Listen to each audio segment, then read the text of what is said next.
Que Dieu vous bénisse abondamment. Mungu amibariki sana. Mon thème de ce matin est comprendre le projet de Dieu.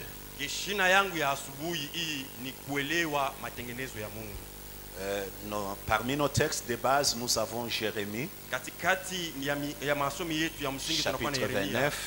sura ya 29. Il est écrit, je connais le projet que j'ai formé pour toi, Minajua matengenezo ambayo militengeneza juu yako. projet de paix Matengenezo de ya bonheur salama ya raha, et non de malheur, hapana ya ule, pour vous donner kwa ajili ya kuwapa un avenir ujao et de l'espérance. hata na taraja. Ça, c'est notre premier texte. Ile inakuwa ni somi yetu ya kwanza. Dieu connaît le projet qu'il a pour toi. Mungu anajua matengenezo Alors, anakuwa nayo kwa Romains ajili yako. chapitre 8, Wa Roma 8 le verset 14 à 17, mstari ya 14 mpaka 17. et nous allons sauter 28 à 29. Na tutaruga tutenda mu ya 28 29. La Bible dit, car ceux qui sont conduits par l'Esprit de Dieu sont fils de Dieu. Vous n'avez point reçu un esprit de servitude pour être encore dans la crainte, mais vous avez reçu un esprit d'adoption par lequel nous crions Abba, Père. L'Esprit lui-même rend témoignage à notre esprit que nous sommes enfants de Dieu. Or, si nous sommes enfants, nous sommes aussi héritiers, héritiers de Dieu et co-héritiers de Christ. Si toutefois nous souffrons avec lui, afin d'être glorifiés avec lui.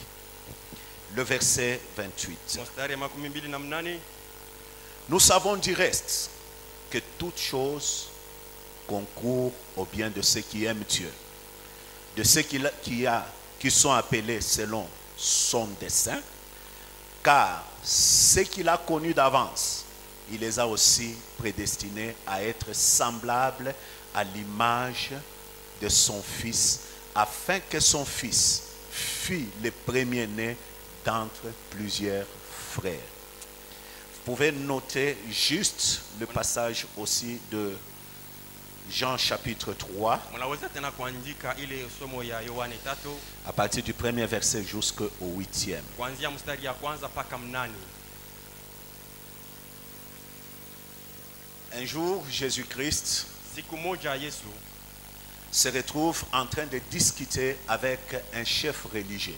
anajikuta eko na bishana na mkubwa moya wa kidini. Il parlait parce que le chef religieux Walikuwa wanasema kwa sababu ule lui mkubwa wa avait kidini posé une question alimuuliza ulizo en moja disant, akisema personne ne peut faire ce que tu fais hakuna mtu ule anaweza kufanya ile wewe si unafanya Dieu n'est pas avec lui. kama Mungu asiko C'est-à-dire naye. il avait une préoccupation et lui-même donne la réponse. Ni kusema alikuwa na maatabisho lakini na yeye mwenyewe analeta jibu kwa mambo Et yake. vous allez vous rendre compte Na mtenda kuona que sa préoccupation, il n'a pas attendu qu'on lui donne la réponse, mais lui-même a donné la réponse. mambo yake asikongojea bamupe jibu lakini alijipa jibu. En disant, nous savons Anasema tunajua que personne ne peut faire ce que tu fais si Dieu n'est pas ya avec lui. kama tunajua kama kuna mtu anaweza kutenda ile wewe unatenda kama Mungu asiko. Et Jésus n'a pas laissé passer cela. na Yesu ashikuache ile Parce que kupita. pour ce chef religieux, Kwa sababu kwa ajili yao mkubwa l'essentiel pour lui ya mafua kwake était juste que Dieu puisse l'accompagner. ilikuwa tu ni Yesu amshindikize. Ce n'était pas une affaire de relation, Haikuwa mambo ya uhusiano, mais c'était une affaire d'accompagnement. ilikuwa ni mambo ya kumpeleka. Alors Jésus va récupérer Sasa Yesu akabeba en faisant comprendre mkuelewesha que l'affaire du royaume ya kama mambo ya n'est utawala pas une affaire d'accompagnement, haiko mambo ya kushindikiza, mais l'affaire du royaume lakini mambo ya est ufalme une affaire de relation. inakuwa ni mambo ya uhusiano.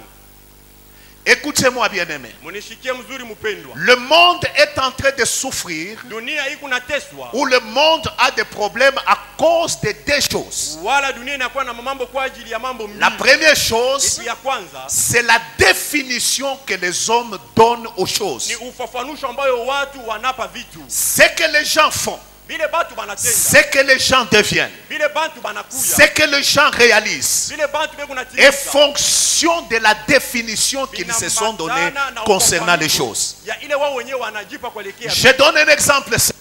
Naleta mfano ya mwepe. Lorsqu'un homme Wakati mtu se dit, Être grand, c'est avoir beaucoup d'argent. Toute sa vie, il se battra pour l'argent. Sa définition de la grandeur, c'est avoir beaucoup d'argent. Et c'est ça le problème du monde.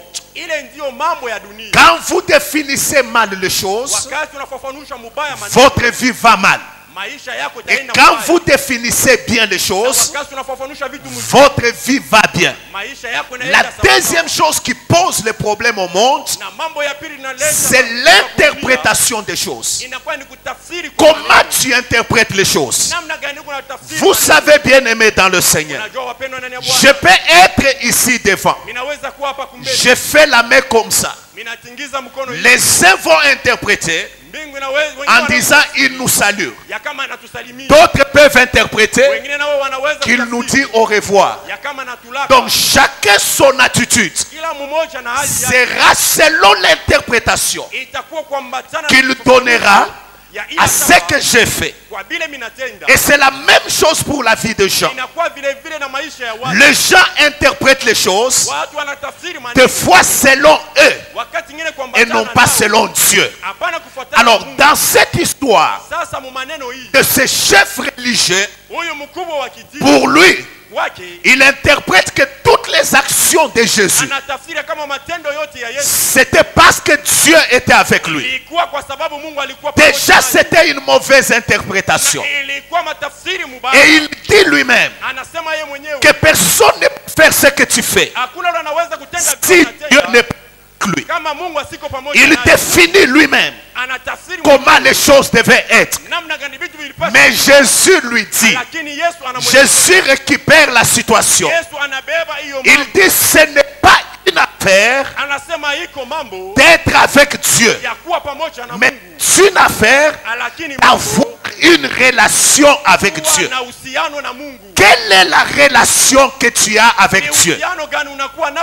Le projet de Dieu dans tous les temps, c'est de faire de nous non pas des riches, non pas des grands, non pas des puissants, mais c'est de faire de nous des fils semblables à son fils. C'est ça le projet de Dieu. Dieu sait qu'il envisage avec toi, ce n'est pas de te donner tout ce que tu cherches, mais ce que Dieu poursuit dans ta vie, dans ce que tu es, c'est de faire de toi un fils semblable à son fils. Voilà pourquoi cette réalité, ce projet commence non pas par une religion, mais ça commence par une vie. Dieu vient poser la vie en toi. Lorsque tu crois en Jésus, Dieu te pose la vie en toi. Cette vie doit progresser. Cette vie doit grandir. Mais le malheur que nous avons dans l'église, c'est que nous avons des groupes de gens. Le premier groupe de gens, ce sont, je peux dire même trois. Le premier groupe de gens, ce sont des gens qui ont réellement eu cette vie par une rencontre avec Christ. Mais le deuxième groupe de gens, ce sont des gens qui ont eu cette vie, mais qui n'ont pas progressé dans cette vie. C'est-à-dire ils sont restés des enfants, ils sont restés des bébés. Et ne vous en faites pas. Dans le domaine de l'église, ce n'est pas le nombre de temps que tu fais dans une église qui fait de toi un mature spirituellement. Ça ne dit rien. Tu peux compter 20 ans, tu peux compter 30 ans, tu peux compter 10 ans. Mais quand Dieu te regarde, il voit en toi un bébé. Mais la troisième catégorie de personnes, Sasa kinkunji ya tatu ya watu ce sont des personnes ni watu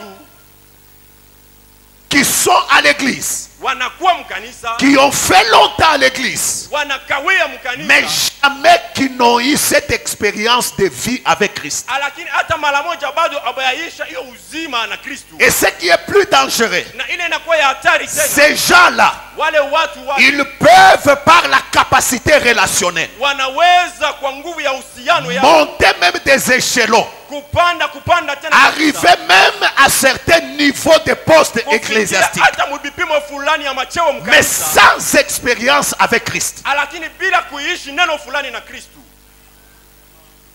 Et ça devient même plus compliqué. Na binakuwa tena vya nguvu tena Parce que zaidi. ces gens-là, Kwa sababu wale watu s'ils te retrouvent kama wanajikuta dans une atmosphère prophétique, hali moya ya unabii, ils peuvent même prophétiser, wanaweza hata kutabiri, mais des païens. lakini wapagano. Ah, Saül ne marchait plus avec Dieu. Saulo Mais il alikuwa akitembea arrive tena là na où Mungu, était Samuel.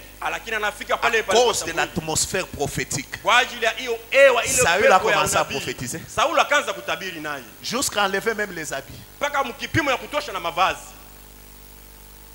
Et c'est ça le problème. Ile ndio Et inakuwa lorsque mambo. la personne atteint ce niveau-là, Na wakati mtu anafikia hiyo kipimo, ça devient plus compliqué pour lui. binakuwa kigumu Et kwake. ce qui est compliqué, Na ile inakuwa tena ya c'est nguvu que kabisa. dans la plupart de Ni l'église, kusema wengi vous allez kanisa, trouver ces gens-là, mutakutanisha watu même à la wanaona chair. vile, hata kumimbari. mais ce que vous allez voir, Lakini ile c'est que mtaona lorsqu'ils sont à la chair, ni kusema wakati anasimama c'est la kumimbari, chair qui se manifeste. ni paka mwili ndio kunaonekana.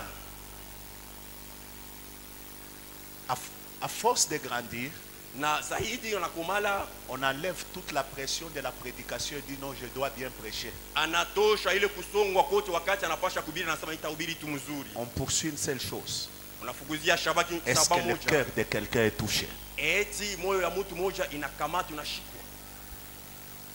Attention, Sopoka il faut savoir s'arrêter inabidi et se kujifunza poser la question. na kujiuliza, Malgré le nombre de temps ijapokuwa que bwili j'ai dans l'église, minapitisha mkanisa, est-ce que suis-je enfant de Dieu? eti mimi niko mtoto wa Mungu, Est-ce que j'ai grandi? eti mimi nakomala. Parce que tu peux être enfant de Dieu, Kwa sababu unaweza kuwa mais mtoto wa qui Mungu, n'a pas grandi, lakini wala sikomala, dont la vie reste la même. maisha nabakia paka ile ile tu. Pourquoi je mets cette base? Jua nini mimi naweka hiyo msingi? Parce que tout ce que je vais dire par la suite, Kwa sababu ile yote mitasema nyuma, si tu n'as pas commencé par là, kama ukuanzia hapa ça ne te concerne pas. haikuelekei. C'est une affaire du royaume. Ni mambo ya utawala, Et dans le royaume, na katika hiyo utawala c'est une affaire de vie. inakuwa ni mambo ya uzima, Et une vie qui doit grandir. na hiyo uzima inapasha La kukomala. vie de Dieu, Maisha ya elle est Mungu comme une semence. inakuwa kama mbegu. Lorsque vous la déposez, Wakati mnaiweka cette semence hiyo mbegu, doit pousser, inapasha doit kuota, grandir inapasha et doit kukomala, porter des fruits. na inapasha kutosha matunda. Bien-aimés dans le Seigneur, Mpendwa ndani ya Bwana, le projet de Dieu, matengenezo ya Mungu c'est de faire de toi ni kukufanya wewe pas un enfant dans le royaume, hapana mtoto ya mfalme, mais un fils dans le royaume, lakini mwana katika semblable ufalme à wake, son fils. mwenye kufanana na mwana wake. Or, lorsque Dieu Na wakati Mungu dépose en toi la vie, anaweka ndani yako sa vie, uzima wake, qu'est-ce qui se passe? ni nini inafanyika? Il y a trois identités qui interviennent et qui arrivent en toi, Unakuwa vitambulisho tatu vyenyewe vinaingia ndani yako, qui te permettent de réussir, vinakusaidia uwezo, qui te permettent de prospérer, vinakusaidia uendelee, qui te permettent de régner vinakusaidia et qui te utawale, permettent de dominer. na vinakusaidia utawale. Alors, ces identités, Hivi vitambulisho, le premier, ya kwanza c'est le sacrificateur inakuwa ni mkoani ou la sacrificature. wala ukowani. La Bible dit Biblia inasema à celui qui nous a aimés, kwa ule alitupenda, qui nous a rachetés par son sang alitukomboa kwa damu et yake, qui a fait de nous na alitufanya un royaume de kuwa sacrificateurs utawala ya pour wakowani Dieu son Père. kwa ajili ya Mungu baba yake. Il a fait de nous des sacrificateurs alitufanya kuwa pour wakoani Dieu son Père. kwa ajili ya Mungu baba Le yake. temps me manque pour parler des types de sacrificatures qui fonctionnent sur la terre. Wakati nanikosa kwa ajili ya kutea aina ya wakuani Mais retenez ceci. lakini mkamate hii En tant que sacrificateur, kama mkoani pour que tu arrives à régner, hivi ufike mkutawala, cette identité demande, hiyo kitambulisho naomba premièrement, kia kwanza un Dieu. Mungu moja, Deuxièmement, ya pili une alliance. agano, Troisièmement, ya tatu le sacrifice. hiyo Et zabihu, quatrièmement, na kia ine un autel. kujenga Parce qu'un madhabahu, sacrificateur kwa sababu mkoani ne fonctionne qu'avec ces quatre choses. eko natumika paka na hivi Il vitu doit vingi. avoir un Dieu Anapasha kuwa na Mungu auquel moja, il se réfère. ule anakuwa naangalia, Il doit avoir une alliance avec ce anapasha Dieu. kuwa na agano na huyo Mungu, Et il doit avoir la vie des na sacrifices. anapasha kuwa na hiyo maisha Et il kutoa, doit avoir un autel qui les nourrit. na anapasha kuwa na madhabahu yenyewe inamulisha. Mais la deuxième identité, Lakini kitambulisho ya pili c'est la royauté. inakuwa ni utawala, inakuwa Ou ni le ufalme, roi. wala mfalme. C'est-à-dire Jésus, Ni kusema Yesu en faisant de nous des enfants de Dieu, kufanya sisi kuwa wana wa Mungu, il nous a donné une deuxième identité, alitupa kitambulisho c'est la royauté. inakuwa ni ufalme, Et dans utawala. la royauté, Na katika hiyo pour ufalme que tu arrives à t'imposer, hivi upige que tu arrives à régner, hivi ufike tu as mkutawala, besoin de la sagesse, unahitaji hekima, tu as besoin de l'intelligence, unahitaji akili, tu as besoin de la connaissance unahitaji ufahamu, et tu as besoin de la puissance. na unahitaji uwezo. Si je parlais sur ces choses, Na j'allais kama entrer en mimi- profondeur. Kama mimi nilikuwa nasemezea njoo hivi vitu ilipasha kwenda. Mais katika écoutez, sasa sikieni. ce qui nous intéresse aujourd'hui, Ile nakamata angalisho yetu leo c'est le troisième identité ni kitambulisho ya tatu que Jésus-Christ nous donne. kile Yesu anatupa, C'est l'identité d'héritier. ni kitambulisho ya wariti. Wow. Les héritiers. Wariti C'est ce qui nous intéresse ce soir. njo ile natuangalia leo. Écoutez-moi bien aimé. Sikieni wapendwa, Un héritier muriti a des choses qui font sa force. kuna vitu yenyewe vinafanya nguvu yake. Mais attention, Sasa sopoka, un héritier muriti n'obtient pas son héritage asipate uriti wake s'il n'a pas grandi. kama bado asikomali. Et c'est ça le problème. Njo ile inakuwa mambo. Nous avons des chrétiens Tuna wakristu qui ne grandissent pas, wenye awakomale, mais ils se plaignent. lakini wananungunika, Pourquoi est-ce que wananungunika. Dieu Jua nini Mungu ne leur donne pas leur héritage? asiwape uriti yao? Écoutez-moi bien aimé dans le Seigneur. Munisikie mzuri wapendwa ndani ya Bwana. Un héritier, Muriti pour qu'il arrive à obtenir son héritage, hivi afike mkukamata uriti wake, il a effectivement besoin de 4 éléments. anahitaji vitu ine. Le premier élément Kitu kia kwanza dont l'héritier a, kile muriti c'est anakuwa la nacho, communion. inakuwa ni Le ushirika. deuxième élément Na kitu kia pili dont l'héritier a besoin, kile murizi anastahili, c'est la anahitaji ni connaissance. ufamu. Le troisième élément Na kitu kia tatu dont l'héritier a besoin, kile murizi anahitaji c'est la découverte. ni kuvumbula. Et le quatrième élément Na kitu kia ine dont l'héritier a kile besoin, murizi anahitaji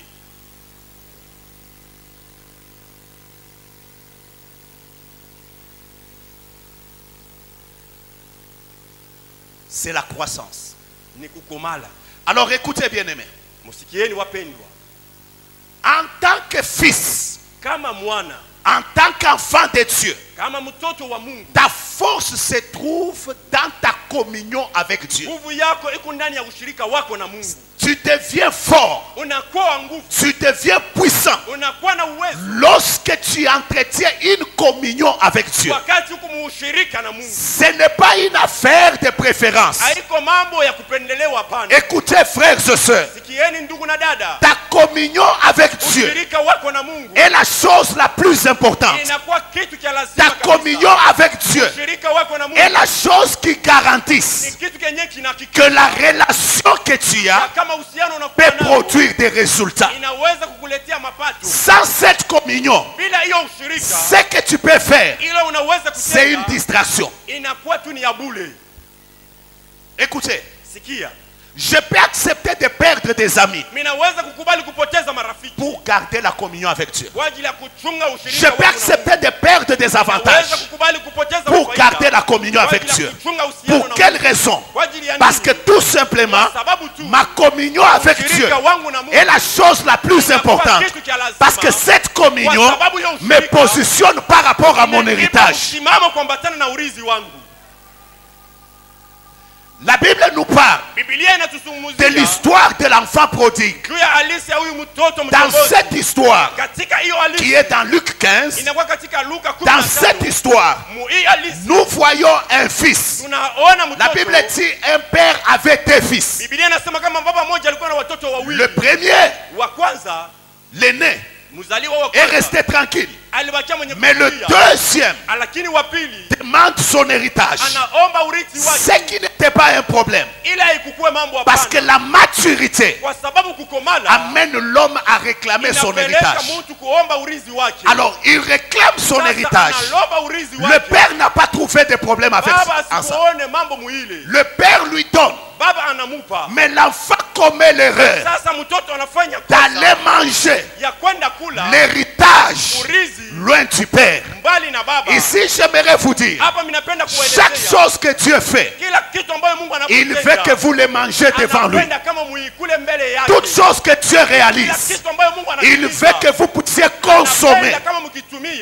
devant sa présence ce qu'il vous a donné. ile alikupa. Chaque fois que tu t'éloignes de Dieu, unaenda mbali na Mungu. sache que tu commences à sécher. Unaanza kukauka. Parce que les choses fonctionnent comme Kwa ceci. sababu vitu vinatumika Selon la loi de la création, kuambatana na sheria ya Dieu a créé toutes choses Mungu aliumba vitu pour vyote qu'elles subsistent hivi vikue en restant attachées vyenye kuambatana à sa source. kuchemuchemu yavyo. Si vous voulez tuer un arbre, Kama unapenda kuwa mti, détachez-le de la terre. uitoshe muudongo. Après un temps, Kisha wakati cet fulani arbre ne va plus exister. ile mti haitakuwa tena. Pourquoi? Kwa ajili ya Parce que nini? Dieu, en créant Kwa sababu Mungu mkuumba les arbres, miti il a dit alisema que la terre produise anasema udongo toute itoe espèce aina yote d'arbres aina yote ya miti portant des semences, inayochukua mbego des fruits ayant des semences en eux. inayotosha matunda na kuwa na mbegu. C'est-à-dire ndani quoi? yayo. Ni kusema nini? Pour que l'arbre subsiste, Ni kusema hivi mti ipate il faut que cet arbre inabidi hiyo mti reste attaché à la terre. ibakie mu Le jour où vous détachez l'arbre de la ile terre, mnaitosha hiyo mti c'est ce kidogo, jour-là que vous le tuez. ni ile siku mnaiua. Écoutez, Musikie, dans la marche avec Dieu, katika kutembea na Mungu il faut toujours savoir inabidi kujua paka qui a besoin de qui. ni nani anahitaji nani. Dieu sans toi, Mungu bila weye il restera Dieu. atabaki paka Mungu. Mais toi sans Dieu, Lakini weye bila tu ne Mungu seras rien. hautakuwa kitu. C'est comme les poissons Ni kama vile samaki et l'eau. na maji.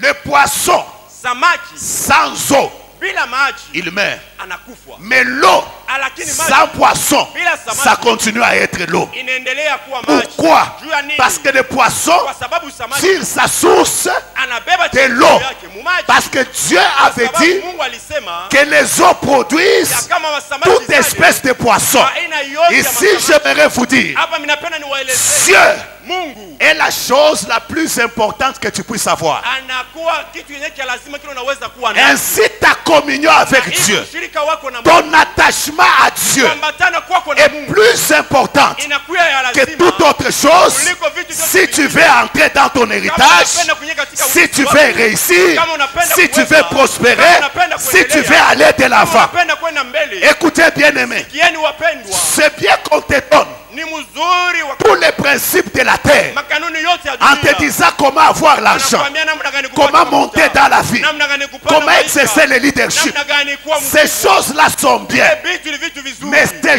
choses-là, lakini vile vitu sans Dieu, bila Mungu ça n'a aucune valeur. habina na bei ya Mais la chakula. valeur de toutes choses, Lakini bei ya vitu sur vyote son origine, inapata en chakula Dieu. yao ndani C'est ya ainsi Mungu. que ma communion Pale ushirika avec wangu Dieu na Mungu est la chose la plus inapata importante. kitu cha lazima kabisa. Écoutez, Sikieni, Adam plutôt, Adamu a cru aliaminiaka qu'en mangeant le fruit, ya kama mukula tunda il allait devenir meilleur, atakuwa mtu mzuri, mais ne sachant pas lakini bila kujua qu'il détruisait la communion ya kama alikuwa na pomona ushirika qui faisait sa force. ile ilikuwa nafanya nguvu yake. Écoutez, Sikieni, le problème de beaucoup de chrétiens, mambo ya Wakristo wengi c'est qu'ils ne savent pas vile wao hawajui qu'en tant qu'enfant de Dieu, ya kama watoto wa Mungu, ce qui fait ta force, ile kunafanya nguvu c'est ta yako communion avec Dieu. ni ushirika wako na Mungu. Écoutez, Sikieni, j'aimerais dire à quelqu'un ici, napenda nimoneshe mtu moja hivi, nous sommes face à des réalités, tuko mbele ya makweli surtout à cette fin de temps. kabisa kabisa, mwisho wa wakati. Aujourd'hui, Leo l'occultisme se prêche à la télévision. uchawi wanayubiri hata kwa television, Avec quelques clics sur ton téléphone, na mafasi nyingine tu kama tu peux devenir magicien. kwa telefoni yako unaweza kuwa Or, mchawi. ces choses-là, Na bile bitu c'était des choses cachées hier. ilikuwa ni bitu wenyewe vilikuwa venye Mais kufichwa aujourd'hui, jana. on les a mis sur la place publique. Lakini leo wanabiweka fasi Satan yote. ne se cache plus. Shetani asijifuchike tena. Alors, Sasa les gens se renforcent watu wanajipa nguvu par leur relation et leur communion avec Satan. kwa uhusiano yao na Avec watu des démons. na ibilisi na mandemoni. C'est ainsi que des gens vont dans les affaires, Ni pale watu wanaenda mbiashara se renforcent dans leur communion wakijipa nguvu avec mshirika Satan yao na ibilisi afin de dominer dans le monde d'affaires. hivi watawale mudunia ya leo. Mais le chrétien, lui, ne comprend pas Lakini Mkristo yeye asielewe que bado ces gens-là, ya kama wale watu pour wale devenir forts, hivi wawe wa nguvu, ils sont prêts à tout weko tayari afin kufanya de yote garder leur communion avec des hivi démons. wachunge ushirika yao na Mais lui, mandemoni. le chrétien, Yeye Mkristo il n'est sasa pas prêt à tout asiko tayari kwa pour yote garder sa kwa ajili ya communion kuchunga ushirika wake avec son Dieu. na Mungu wake. C'est ainsi que vous allez trouver Pale des mtakuta chrétiens qui se cachent. Wakristo wenye Il ne veut même pas qu'on sache hawapenda hata wajue qu'il est chrétien ya kama yeye parce qu'il doit vivre sa vie kwa sababu normalement. anapaswa kuishi maisha yake Oubliant kawaida.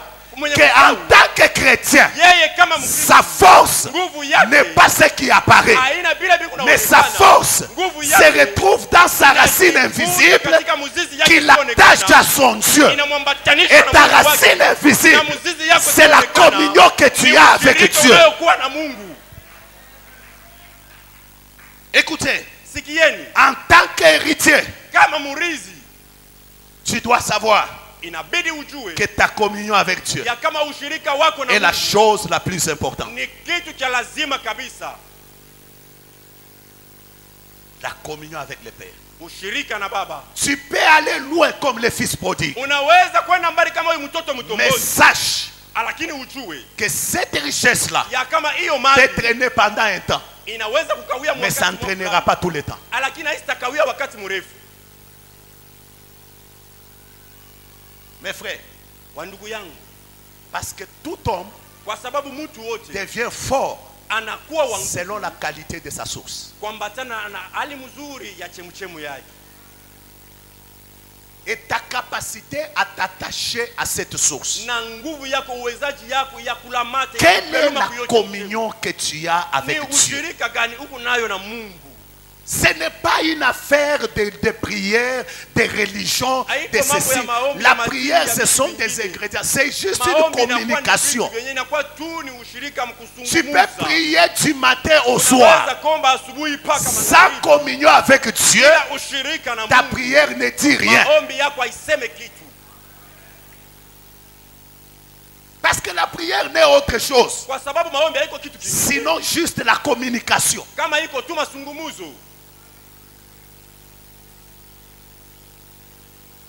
Et tu es très courageux. Comment tu peux communiquer avec quelqu'un dont tu n'es pas en relation? Dont tu n'es pas en communion. Imaginez-vous, je ne suis pas bien avec toi, mais tu passes 3 heures à me parler. Tu m'ennuies? Je ne suis pas venu bien te prêcher. Je suis venu te bousculer.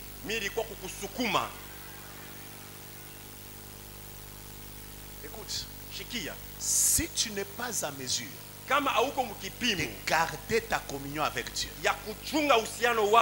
ça ne sert à rien de passer beaucoup de temps à prier. C'est ça la vérité. Ile ndio kweli. C'est qu'on te dit, oh, donc tu trouves quelqu'un, Vile vile il nakwambia trouve unakuonyesha quelqu'un mtu sur la route mubalabala, qui n'a ni Jésus, qui Ashina n'a na ni Yesu, quoi. ashina Donc na il yote. n'est même pas en relation avec Dieu. Asiko katika Il uhusiano le na trouve, il Mungu. le regarde, il dit, Unaongozesha na kuangalia. je vois beaucoup de combats dans ta vie. Asema mimi naona Il faut beaucoup mapita prier. mingi sana maisha. Est-ce qu'il a déjà rencontré Jésus? Yeye kwanza anesha kukutana na Yesu. Il va beaucoup prier par rapport à quoi? Inabidi kuomba sana. Et par rapport à quelle relation qu'il a? Juu ya uhusiano gani yenyewe anakuwa nayo? Uhusiano gani? Commence par rétablir la relation. Anza kwanza mkurudisha uhusiano wako. Ensuite prie. Na nyuma sasa omba. Rétablir la relation. Rudisha, tengeneza uhusiano. Travaille. Tumika. Rétablir la relation. Rudisha uhusiano. Invoque Dieu. Umuombe Mungu. Que Dieu te bénisse. Mungu akubariki. Écoutez. Sikieni. En tant qu'héritier, Kama murizi, la première chose, kitu cha kwanza c'est la communion avec le Père ni ushirika na Baba. qui fait ta force. Inafanya nguvu yako. Mais la deuxième chose, Ala kitu ya pili c'est ce que 2 Pierre, ni kile Petro wa pili chapitre 1, sura ya le kwanza verset 2 à 4 nous dit. mstari wa pili mpaka wa 4 natuambia. Il parle de la paix. Ego nasemezea salama.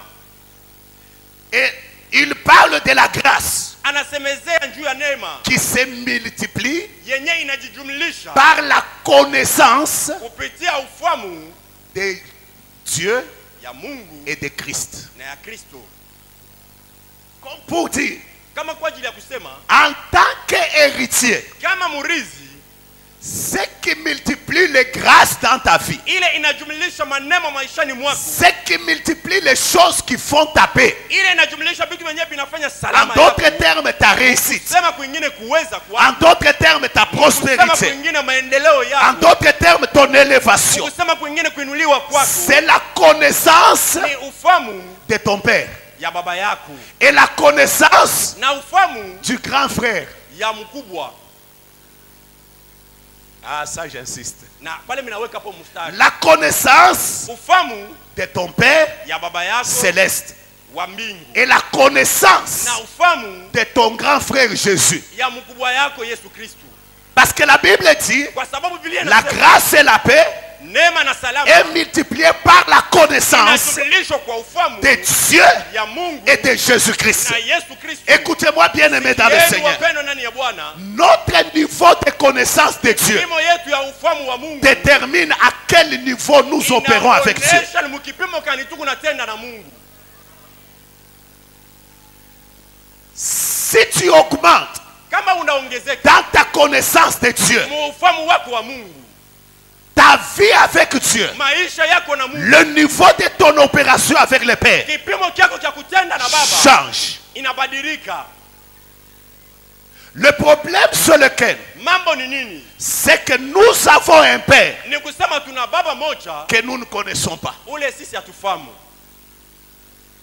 Un ami pasteur un jour me dit, Rafiki moja mchungaji siku moja ananiambia tellement qu'il passait des moments très difficiles, alikuwa akipitisha mawakati ya nguvu kabisa. il est entré dans 21 jours de prière Aliingia masiku 21 ya maombi, où il ne buvait qu'un peu d'eau le soir. alikuwa anakunywa paka maji kidogo jioni. Il a tellement prié, Aliomba kabisa, Jeûné.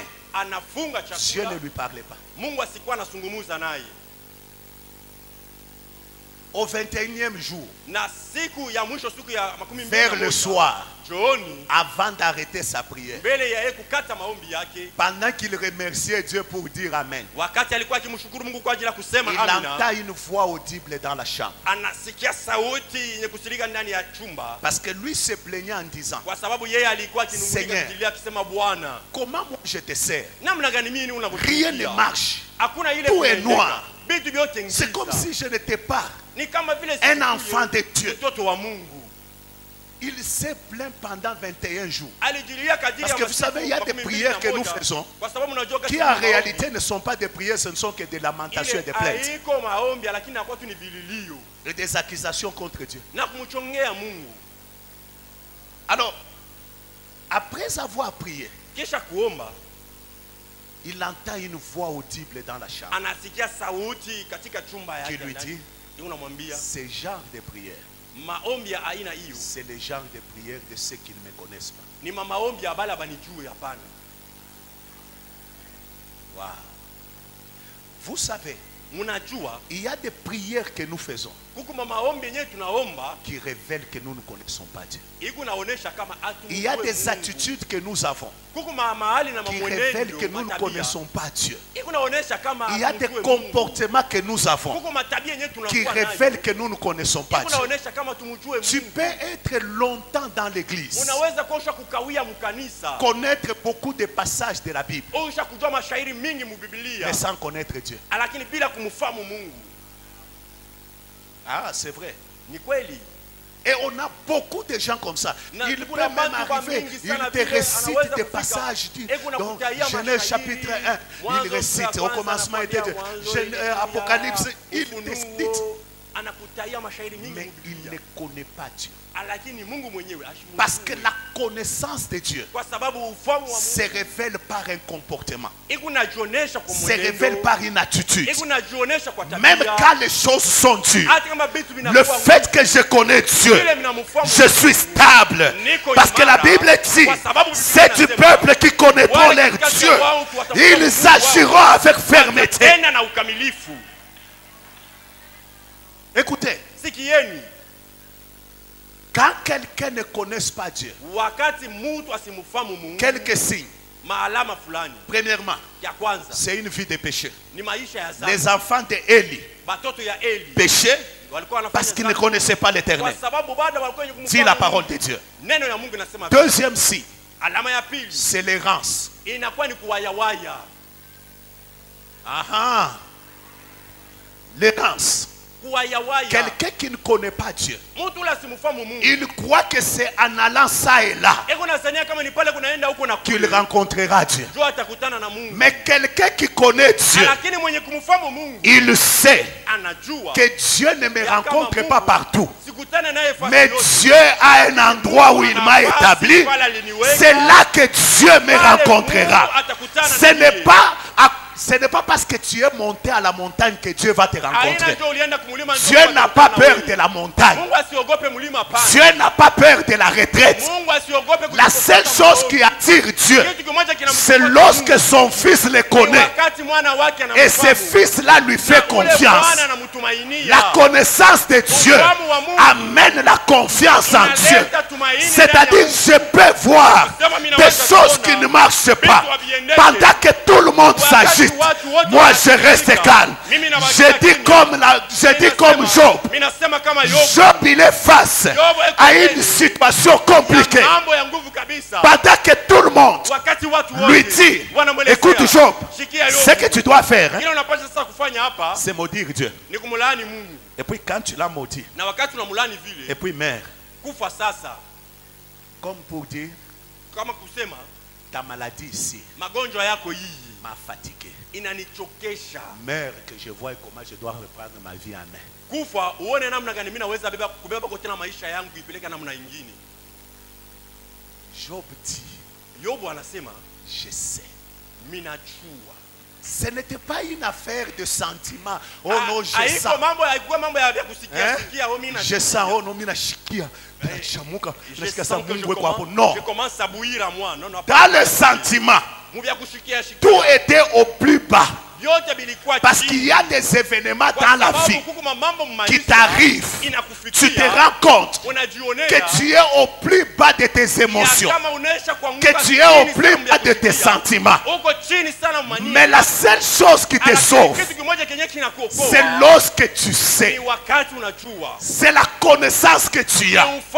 La connaissance que j'ai de Dieu me dit ceci. Je sais que mon Rédempteur est vivant. Il s'élèvera le dernier. Lorsque ma chair ici sera détruite, il s'élèvera. Lorsque je n'aurai plus rien dans la poche, il s'élèvera. Lorsque tout sera secoué, il s'élèvera. Pourquoi? Parce que je sais. Je sais. Je sais. Écoutez, ça ne dépend pas de mépris. Mais je sais. Ça ne dépend pas du rejet. haina mambo ya Mais kututiwa, je sais, lakini minajua ça ne dépend pas haiko mambo de la situation que je vis. ya mambo yenyewe kunaishi. Mais maneno qu'est-ce que kunaishi. tu sais? Ni nini unafahamu? Tu connais Dieu. Kama unamfahamu Quelle que soit la situation, ijapokuwa mambo tu seras calme. utakuwa Tu diras kimya. comme Job, Utasema kama je Job, sais que mon Rédempteur est ninajua vivant. mkombozi wangu eko hai. C'est difficile, Ni nguvu, mais je sais. lakini minajua. C'est impossible selon moi, Haiwezekani kuambatana na mais mimi. je sais. Minafahamu. C'est impossible selon la médecine, mais je sais. C'est impossible selon la réalité, Haiwezekani kuambatana vile mais je vinavyoonekana. sais. Lakini Je sais minajua. quoi? Minajua Je sais que mon Dieu, Najua kama Mungu wangu c'est un Dieu, ni Mungu. pas comme tous les autres dieux. Je sais que mon Dieu est un Dieu qui fait au-delà de ce que nous pensons, de ce que nous espérons, de ce que nous maîtrisons, de ce que nous connaissons. Je sais. Minajua. Laissez-moi vous dire une chose, ça me vient à l'esprit. Niambie kitu kimoja kinanikuya mroho. Est-ce que vous savez Eti mnajua que lorsque quelqu'un te dit c'est impossible, wakati mtu anakuambia kama biwezekani c'est selon ce qu'il a déjà découvert jusque-là. ni kufuatana na bila yeye anaisha kuvumbula na kujua kufikia pale. C'est vrai. Ni kweli. Quand vous allez à l'école primaire, Wakati mnaenda kushule ya msingi vous dites 2 unasema 2 moins 10. utosha mo 10. L'enfant va te dire Mtoto c'est atakwambia impossible. haiwezekani. Il a raison Eko na par sababu rapport à la découverte kuambatana na bila yeye asha kujua na kufahamu qu'il a ile et kunayo. par rapport à la connaissance qu'il a. Kuambatana na ufahamu kunayo. Or, Lakini Dieu a des choses Mungu eko na vitu que l'humain n'a pas encore découvert. bila mwanadamu bado asiyavumbula. C'est ce qui fait que Ndio bila yeye unafanya kama l'impossible de l'homme bila haviwezekani kwa devient mwanadamu possible facilement devant vinawezekana Dieu. kwepesi mbele ya Mungu. Et quelqu'un qui connaît Dieu, Na mtu mwenyewe anamfahamu même Mungu, quand on me dit c'est hata impossible, kama ananiambia haviwezekani, je dirais, je sais, mimi najua. je sais. Mimi najua. Je sais quoi? Najua nini? Je sais que mon grand frère, kama mkubwa yangu Jésus-Christ, Yesu Kristo il m'aime. ananipenda. Et ses grands frères Na ule mkubwa a porté yangu mes maladies. alichukua Ses mkono grands yangu. frères Ule a mkubwa porté yangu ma malédiction. alibeba laana Ses yangu. grands frères Ule mkubwa a porté yangu ma souffrance. alibeba mateso Malgré yangu. que je souffre, Ijapokuwa mimi tout le monde me fuit. watu wote Je ne wananikimbia. vais pas m'abattre. Siwezi Je ne kulemewa. vais pas me délaisser. Siwezi kujatulia. Parce que je suis de Kwa ceux-là qui sababu connaissent katikati ya Dieu. wale wanamfahamu Mungu. Je sais. Najua Qu'est-ce que tu sais ni nini unajua de ton Dieu? juu ya Mungu wako. Ce que tu vis de Dieu Vile unaishi est ya Mungu fonction de ce que tu connais de lui. vinaambatana na vile wewe unajua juu yake. Si tu le connais comme un Kama Dieu unamfahamu tout-puissant, kama Mungu Mwenyezi, tu verras sa puissance utaishi se uwezo wake manifester dans ta vie. kutenda Si maishani tu le mwako. connais comme un Dieu qui Kama pourvoit, unaona kama vile tu Mungu mwenyewe verras sa anajibia, provision dans ta vie. utaona hazina Si yake tu le maishani connais mwako. comme un Dieu qui Kama élève, unamuona kama tu Mungu verras anayejua, l'élévation dans ta vie. utaishi kuinuliwa Si tu le maishani connais mwako. comme un Dieu qui Kama guérit, unamjua kama tu Mungu verras la anayeponya, guérison qui te guérit. utaishi uponyaji maishani mwako. Isi kani unamfahamu Mungu? Comment est-ce que tu connais Dieu?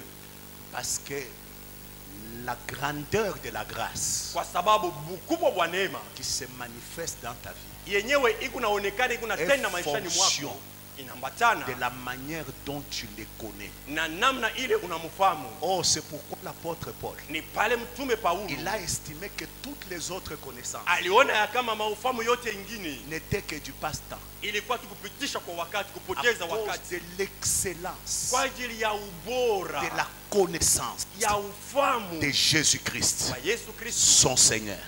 Bwana wake. C'est une connaissance excellente. Ni ufahamu wa ubora kabisa, Parce que c'est une connaissance qui ne te laissera jamais le kwa même. sababu ni ufahamu ule kama usitakuachaka wewe mwenyewe. La chose la plus importante en tant que fils, Kitu cha lazima kama c'est de mwana grandir dans la connaissance de Dieu. ni kukomala mu ufahamu wa C'est Mungu. bien, tu peux grandir dans la connaissance des écrits, des Ni mzuri, Écritures, unaweza dans la kukomala connaissance katika des hommes. ufahamu ya maandiko, Mais la ya connaissance de Dieu lakini ufahamu wa Mungu est l'élément qui te positionne inakuwa ni kitu yenyewe inakupa dans ton msimamo héritage. katika urithi Quelqu'un wako. peut dire Amen. Amen.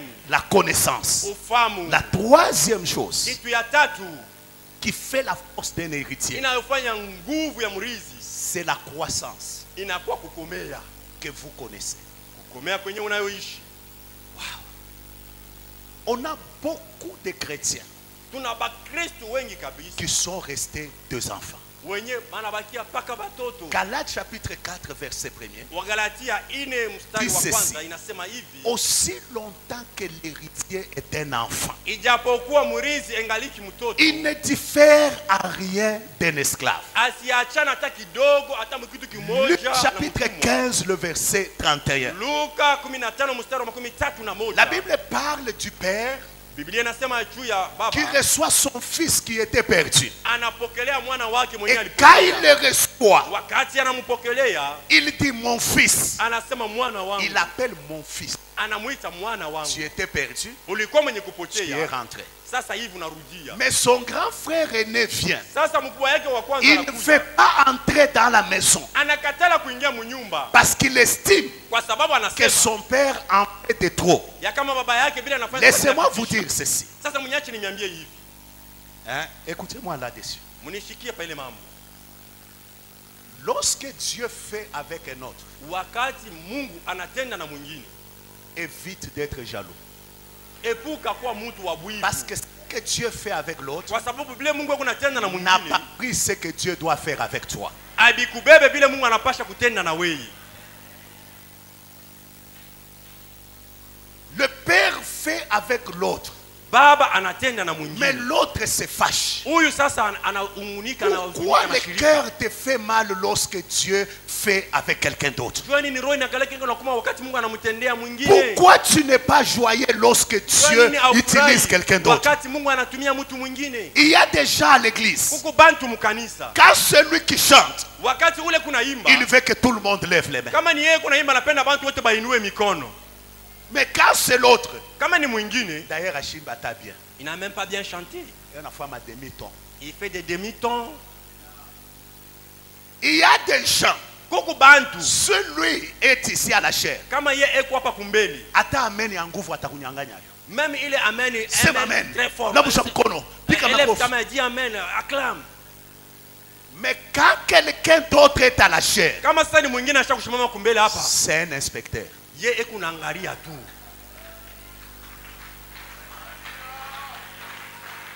Non, enlèvons l'histoire de l'église. Même Toshe dans la mambo vie, mukanisa hata mu maisha hii. il y a des gens, Kuko bantu. lorsqu'ils voient quelqu'un d'autre prospérer, Wakati anaona mtu mwingine il devient anaendelea. comme Nicodème qui commence à chercher des significations. Anaanza kuwa kama Nikodemu mwenyewe anatafuta maana na Non, mafafanuzi. si tu fais ces choses, Hapana, kama nous unafanya savons vitu nous tous vya parce que hivi, Dieu est avec toi. tunajua Parce kama que Mungu personne kama ne kwa peut sababu faire ce Mungu que kuna tu wewe. fais là Kwa sababu si kuna Dieu n'est unaweza pas avec kufanya toi. vile Vous vitu savez, il y a ambavyo des Mungu gens, anakuwa nayo. Unajua kuko bantu. dès qu'ils voient quelqu'un évoluer un peu, Kama tu anaona mtu anaendelea hapo tu à kidogo. ton clair, hein?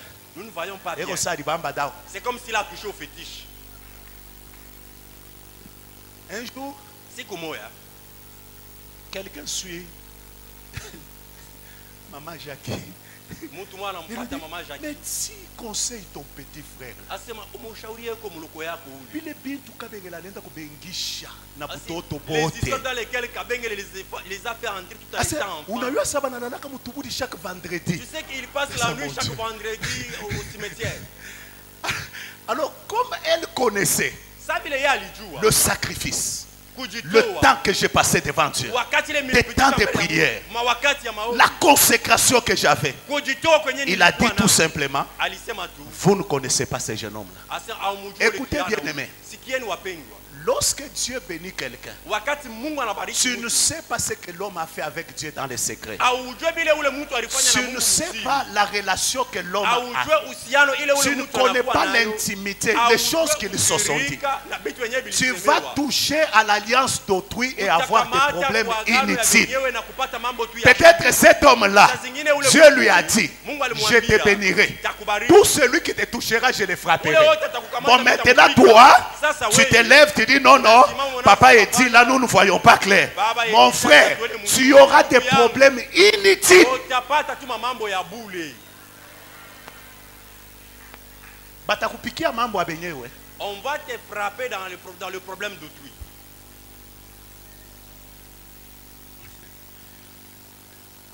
Écoutez, Sikieni. l'enfant là a des problèmes.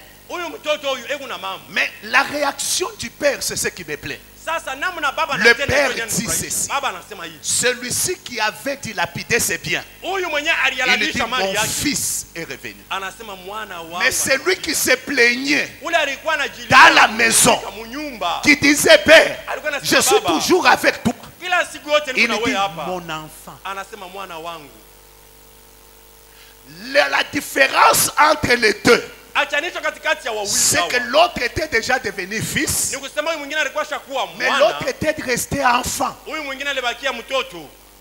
Ça ne dépend pas du nombre d'années que tu as fait à l'église. Haiko mambo ya bwingi unachofanya mkanisa. Ça ne dépend même pas des noms que tu portes. Haina mambo hata ya On chini peut t'appeler prophète des nations, Unaweza kukuita nabii wa apôtre mataifa. des montagnes, Maana kuita mtume wa pasteur milima. des peuples, Mchungaji wa mataifa. enseignant et docteur des nations. Mhubiri wa mataifa. Ça ne dit rien. Bila vyote abiseme. Quel est le progrès que tu as fait dans ta croissance avec Dieu? Ulifanya mkukomala kwako na Et tu es un enfant na uko mtoto ou tu es un grand? wala unesha kukomala. Parce qu'un martyr, Kwa sababu ule asiyakomela. on le constate Mutaiona par la stabilité calme kwa kutokuwa na imara qu'il a, yenye anakuwa quels nayo. que soient les contours des événements. Ijapokuwa vile maneno yote naweza kuwa. Un jour, un frère vient. Siku moja ndugu mmoja Il servait Dieu alikuwa anamtumikia dans Mungu une église. mkanisa Et puis moja. on a volé l'argent. Na bakamuiba makuta. Il dit, pasteur, Anasema mchungaji, ce qu'on m'a fait là, vile je vais aller chez un bananifanyia féticheur. mitenda kwa mfumu. Je te regarde, Mimi naangalia, je dis c'est un enfant. mimi nasema huyu ni mtoto. Ce n'est pas le micro qui te rend grand. Haina kibuyu ndio kinafanya kama ukomali. Avoir même l'argent n'est pas un signe que tu as grandi dans la foi. Hata kuwa na makuta haipende kusema kama unesha kukomala muimani. Passer 5 heures dans la prière n'est pas un signe que tu as grandi dans la foi. Tano maombi ana kusema kama unakomea muimani. Le signe que tu as grandi, Kionesho ya kama c'est que unakomea. lorsque les événements sont là, Ni kusema wakati mambo maneno inafika. comment tu réagis? Namna gani ukatenda. Parce qu'avec Dieu, kwa sababu na Mungu nous régnons avec lui lorsque nous sommes capables de souffrir avec lui et pour lui. pamoja naye na kwa ajili yake. Maturité fait à ce que Kukomala inafanya ya kama tu dis comme Pierre, unasema kama vile Petro. où irions-nous encore? Tutaenda tena wapi? C'est toi qui as les Ni paroles de wewe la vie. unakuwa na neno ya uzima. Quel que soit ce qui m'arrive, Ijapokuwa vile kunanifikia, quelle est mon attitude? hali yangu kuna namna gani? Un mature, Mule asiyakomala bado mtoto il sait la capacité de son père. anajua unapima uwezaji ya baba yake. Quelqu'un nous rend témoignage un jour son fils. Mtu mmoja anatushuhudia kama siku moja mtoto yake Il dit à son fils, va choisir un véhicule. anamwambia mtoto wake, sasa uende kachakule gari, Je vais t'aider à l'acheter. mitakusaidia uiuze. Le petit va choisir une Mercedes nouveau modèle. Ule mtoto nenda kuchakula Mercedes ile inatokea sasa. Alors, quand le père dit, ah petit, wakati baba yake anasema comment mtoto, tu as choisi une chose comme ça? namna gani unachakula kitu kia hivi? Le petit tape son père sur l'épaule et dit, Ule mtoto anampiga baba yake paribeka, anasema papa, baba, je connais ta force de frappe. mimi najua nguvu yako. Le mature Ule mtoto connaît la force de frappe de ton père. yeye unashakia wala Frère, unapima nguvu ya baba yake. hapa mimi natembeaka. Pale mimi Kisha kujua force de frappe ya Mungu wangu. Mula anesha komala anajua nguvu ya baba yake. Na hivi connais. naishi mimi najua Je nguvu connais. ya baba yangu. Mimi najua. C'est pourquoi, Ni pale quoi qu'il arrive, ijapokuwa ile yote naweza je kushika. suis calme. Niko kimya. Je connais la force de frappe de mon père. Najua nguvu ile baba yangu anapikaka nayo. Vous savez, il y a des événements Unajua kuku mambo. où des fois tu as envie de fuir. Ule wakati nyingine unaona kama ukimbia hata Tu kukimbia. veux fuir seulement. Unapenda tu ukimbie. Même dans les églises ici, Hata makanisa humu. frère, Ndu, il y a des événements. mko mambo. Ce qu'un pasteur l'a dit, Ile mchungaji mmoja unasema. il dit à son ami, Anamwambia rafiki yake, il dit, ah, kanisa avant kanyuwe. cette église avant qu'elle ne Mimi puisse me tekaua. tuer, moi je vais la tuer. Effectivement, alikawaka vakamu. Et réellement, il avait tué cette église avant que l'église ne puisse le tuer. Il y a des choses où tu as envie de fuir. Mais la seule chose qui te maintient, c'est parce que tu as grandi et tu connais ton Dieu. Tu connais sa force de frappe à cause de la maturité et du progrès que tu as eu. Sinon, tu vas fuir. L'église peut te tuer. Et pour terminer, la quatrième chose, c'est la découverte de son héritage. Écoutez, l'une des choses que Dieu t'a donné en héritage, c'est la divinité. Parce que dans la loi de la nature, les choses se reproduisent selon leur espèce.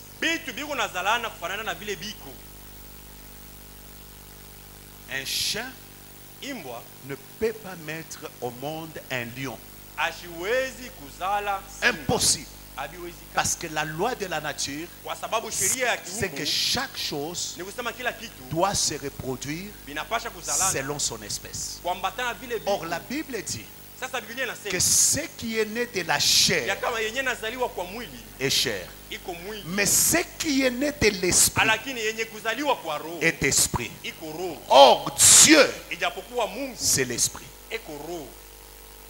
Et si Dieu est l'esprit, et que toi tu es né de l'esprit, et que tu es esprit, c'est-à-dire Dieu a déposé en toi la divinité. Donc tel que tu es là, tu es un Dieu. Et en tant que Dieu, un Dieu n'opère pas comme un homme. Les hommes suivent la progression normale. Et ils accomplissent les choses normalement. Mais les dieux accomplissent les choses de manière anormale. Un Dieu, lorsqu'il veut arriver à 100,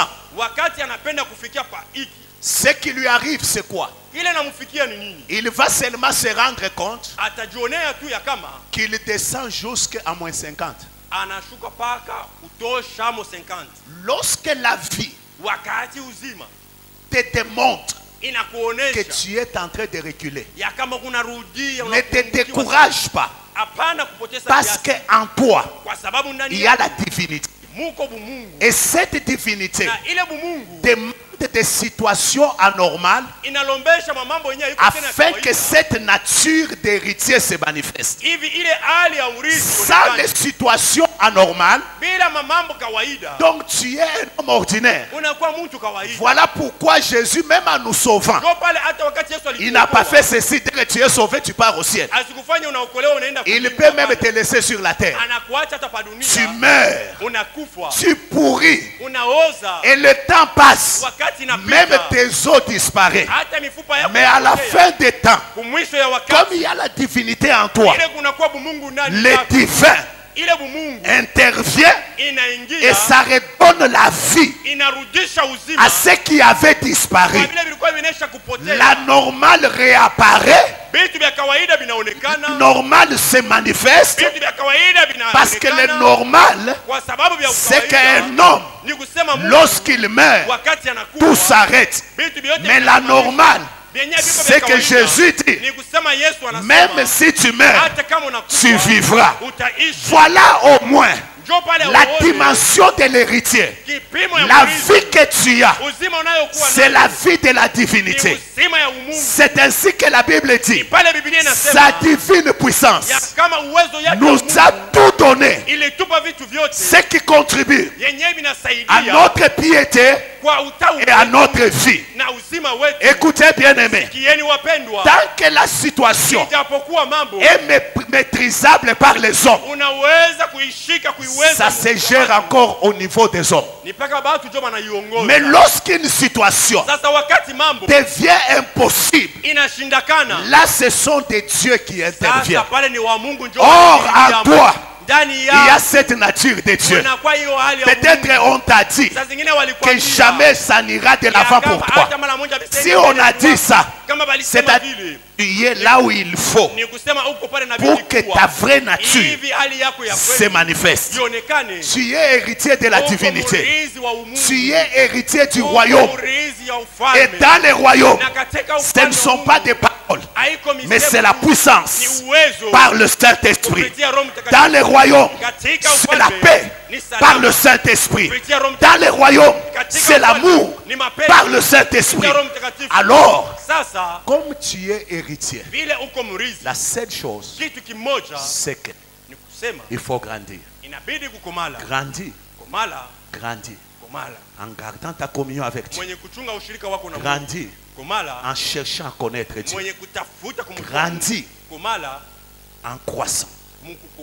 Grandir. En découvrant ton héritage. Et ta vie ne restera pas la même. Que Dieu te bénisse.